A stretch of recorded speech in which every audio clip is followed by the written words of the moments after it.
Sam Altman, like you said, faced a lot of criticism over his decision to really swoop in here, get that deal with the Pentagon done right after their deal with Anthropic really fell apart. And he reportedly met with staff, and he said that their company, OpenAI, doesn't, quote, get to make operational decisions on how the government uses their technology. What do you make of that? I mean, I think that begs the question, maybe perhaps the larger question of what power do you have as an AI company when you hand over your technology for the military to use? I mean, how far does that go? It is a great question. And in some ways, the companies are faced with either doing business with the government or not. But I think what's frustrating to me is how what Sam said in that statement you just quoted is at odds with what they put out in their press releases.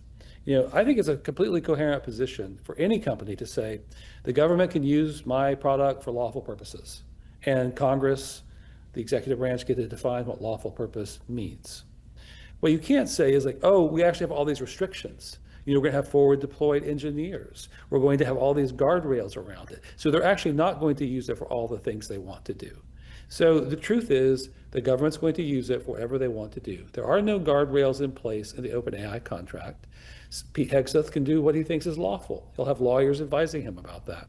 There's a sharp debate about whether it should be lawful or not. That's really the question. And Anthropic tried to say well, we're really worried about this new use, how AI can empower domestic surveillance. And we think that probably should be unlawful, but Congress hasn't caught up to it yet. The American people aren't informed about it.